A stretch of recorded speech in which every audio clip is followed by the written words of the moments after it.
Nous allons montrer que la fonction f définie sur 0 plus l'infini, c'est-à-dire pour tout nombre réel x positif ou nul, définie donc sur 0 plus l'infini par f de x égale exponentielle de racine de x et continue sur 0 plus l'infini. Dans ce cas-là, seule la seconde méthode convient et on va expliquer pourquoi. Donc dans la seconde méthode, on va observer que f s'écrit sous la forme de la composée de deux fonctions.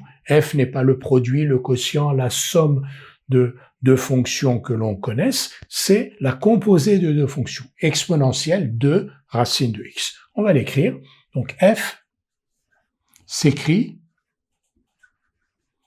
sous la forme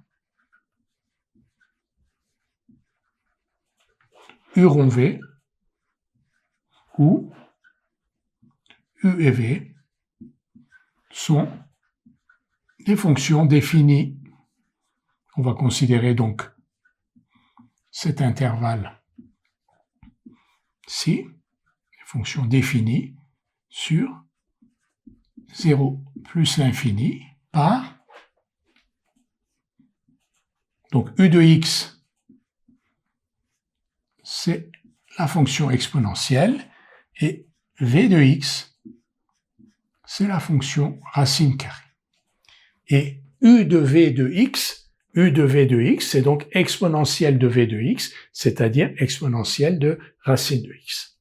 U est la fonction exponentielle, dont on sait qu'elle est continue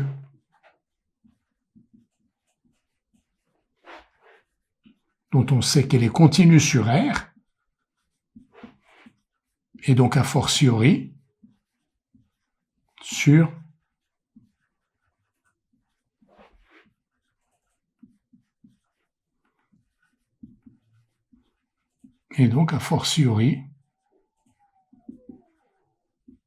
sur 0 plus l'infini. V est la fonction racine carrée,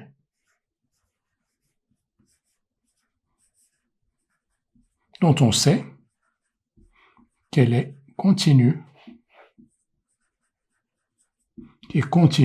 sur son domaine de définition.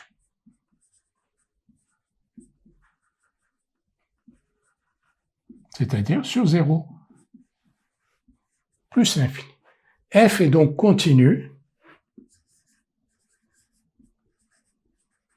sur, c'est notre conclusion, f est donc continue sur 0 plus l'infini comme composée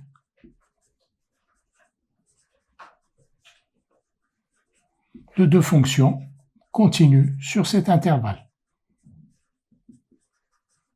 De deux fonctions continues sur cet intervalle. On récapitule. On observe que cette fonction f s'écrit sous la forme u rond v, donc la composée de deux fonctions, la fonction exponentielle et la fonction racine carrée. U de v de x, c'est exponentielle de racine de x, donc f est la composée de deux fonctions u et v. Alors la fonction u, c'est la fonction exponentielle, elle est continue sur R, donc a fortiori sur une partie de R, c'est-à-dire 0 plus l'infini. V est la fonction racine carrée dont on sait qu'elle est continue sur son domaine de définition 0 plus l'infini. Donc f est continue sur 0 plus l'infini comme composée de deux fonctions continues sur cet intervalle. Pourquoi est-ce qu'on n'aurait pas pu utiliser la première méthode? Pour la simple raison que racine de x n'est pas dérivable sur 0 plus l'infini. Racine de x n'est pas dérivable en 0. Racine de x est dérivable sur 0 ouvert plus l'infini.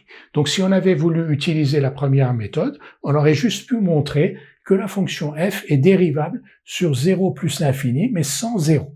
Donc on aurait montré que f est continue sur 0 plus l'infini, mais avec un intervalle ouvert par ici, et on n'aurait pas montré que la fonction f était continue sur cet intervalle-là, c'est-à-dire pour tous les nombres réels, positifs ou nuls.